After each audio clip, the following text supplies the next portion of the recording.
Let us start with some examples.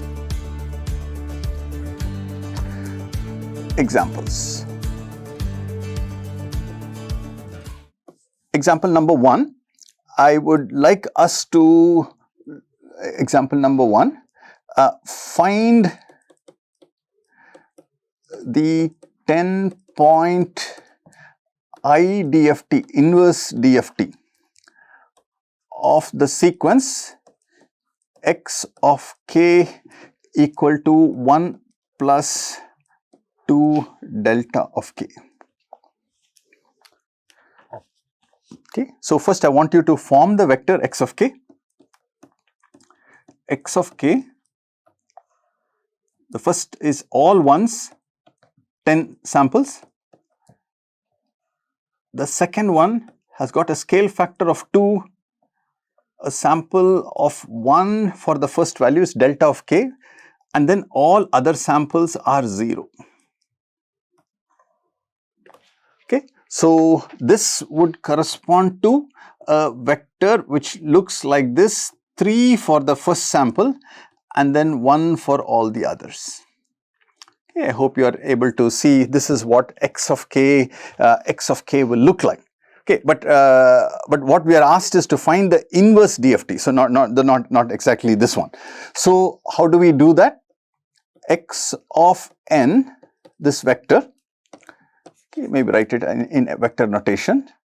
X is equal to 1 by 10 d10 inverse, okay, d10 conjugate, okay, d10 conjugate or d10 Hermitian times x. That is the expression that you should do. So what we get is 1 by 10 d10, the matrix, multiplied by this sequence 1 1 1 1 1, all 10 ones, plus 2 by 10 d10 1 1 1 0 0, all the other terms are 0, only the first term is okay. Now please go through and look at what this is going to do. If you have all ones, it is like adding every row of the matrix. Now when you look at the structure of D and see what happens when you add, what you will get is a very interesting result. The first row, when you add all the terms, it has all ones, so you get a value of 10. All of the others will give a value equal to 0. Okay, very interesting result, but not surprising, because what is the time domain, what is the frequency domain signal? All ones. What would have produced that type of frequency domain signal? An impulse at time n equal to 0. So that is exactly what you are seeing here. So this is x of n. Okay, so this is x of n plus this is 2 by 10. If you have an impulse in frequency, what will it be in the time domain? It will produce all ones, 1 1 1 1. Okay, very interesting. One of them is all ones, the other one is an impulse in the frequency domain. When you go to the time domain, reverse happens, where the vector that is all ones produces an impulse, the one that's an impulse produces all ones. So basically what we get here is a vector which is 1.2, and then all of the others are 0.2. Again, the numerical value does not give us much insight, but just the interpretation of what these vectors are doing and how the transformation is happening, that gives us a lot more insight into what we have computed. All right, another important example. Okay, now supposing this is example 2. Supposing you have two sequences, x of n, which has a DFT x of k, y of n, which has a DFT y of k, same length sequence. So both of them are length n sequences. Okay, length n, both are length n. Then we know the following result, that the product of x of k y of k. What will that produce for us? It will give us x of n circular convolution with y of n. Okay. Now look at the symmetry property. Supposing I were to ask you, what will x of k, y conjugate of k, what will that produce? Then going back to the table of properties, you will say that this is x of n circular convolution or with y conjugate of minus n. Okay, and since minus n could go outside the range, you do modulo n. This is what is given by y of. But what I want you to do is look at the expression for the circular convolution. Okay, x of n circular convolution with y of n. This is summation m equal to 0 through n minus 1 x of m.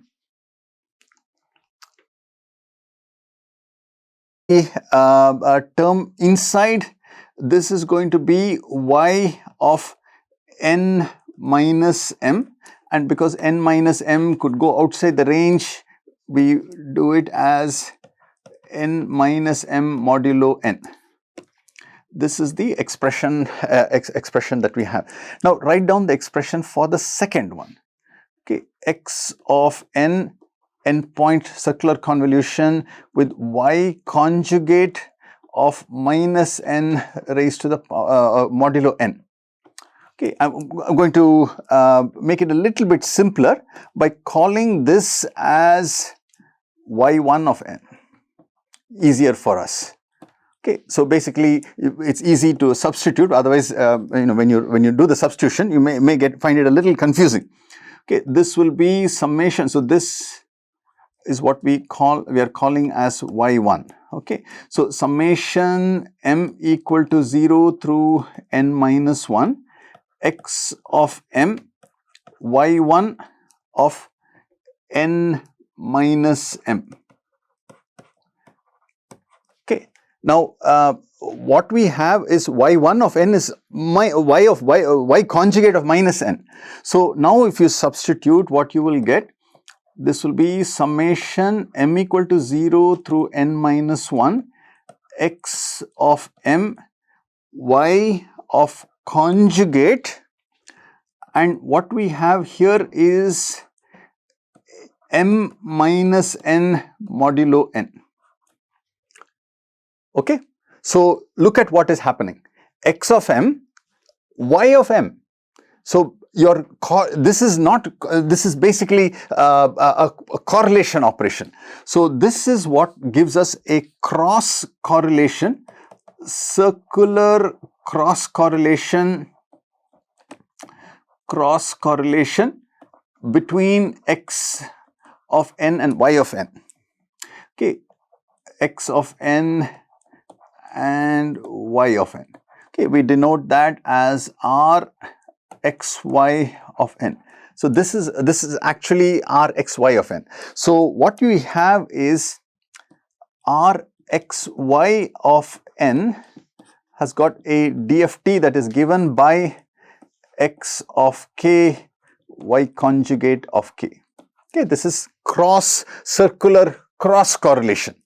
Now if you choose y of n equal to x of n, what do you get? Then what we get is r x of n, where we are doing a circular convolution of x of n, endpoint circular convolution with x conjugate of minus n. Okay, so basically we are doing the time reversed version, modulo n, and this will have a DFT that is given by x of k x conjugate of k. Okay, and very interesting. So what is r x of 0? write down the expression, you will find that this is nothing but x and m equal to 0 through n minus 1 modulus of x of m squared. This is modulus of x of m squared. Okay, and when you look at the index 0 in the time domain, what do you get in the corresponding frequency domain? It will be a sum of all the DFT coefficients. If you go back and look at the matrix representation, if I want only x of 0, it corresponds to a row of all ones with the vector. So now what we are saying is our xx of 0 will be equal to 1 by n summation k equal to 0 through n minus 1 of the vector on the other side. Okay, so basically this is going to be mod x of k whole square, and this actually turns out to be the Parseval's relationship for DFT. So Parseval relationship in the context of DFT is what we have just derived. Summation n equal to 0 through n minus 1 x of n squared is equal to 1 by n. Should not forget the factor, because in the we don't have that in the DTFT. This will be k equal to 0 through n minus 1 modulus x of k whole squared. Okay, very important. It's an interesting result. You can keep that in mind. Okay, now I want you to also be able to use the DFT relationships in the same manner. So Parseval's relationship via the matrix representation. Parseval's relation via matrix representation.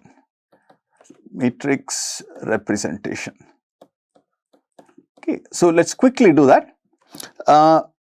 Modulus of the DFT coefficients d is equal to d subscript n times x, and by the same token we can write x is equal to 1 by n dn conjugate x. That's the relationship.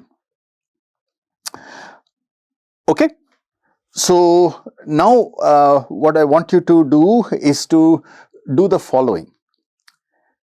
X Hermitian x. This is another way of saying summation k equal to 0 through n minus 1 x of k magnitude squared. X Hermitian x, one is a column vector, row vector times a column vector with the Hermitian and let's also introduce the scale factor 1 by n. Okay, if you do this, then what we get is 1 by n x Hermitian. I'm going to write down from equation number 1. So what you will get is x Hermitian dn Hermitian. So basically x is equal to dnx. When you do the Hermitian, the order will interchange. Okay, so this corresponds to x Hermitian. The second term is x. So then what you get here will be dn times x. This corresponds to x. Okay, so basically whatever is on the left hand side we have rewritten using equation 1. Okay, so from here we can also utilize the result. I would like you to verify dn Hermitian times dn is equal to n times I, the identity matrix. So therefore this can be written as 1 by n x Hermitian x with a scale factor of n coming into coming outside. So this n and n will cancel, and what you will be left with is x Hermitian x. And what is that? That is summation n equal to 0 through n minus 1 modulus of x of n squared. So basically this is the Parseval relationship is proved. Parseval relation is verified using the matrix representation. Okay, so I hope you are comfortable with that. That's another important aspect that we can capture. All right, one more somewhat simple example, but requires you to be careful in terms of the calculation. So we are given. Okay, example number 4, I believe. Okay, the even samples of 11 point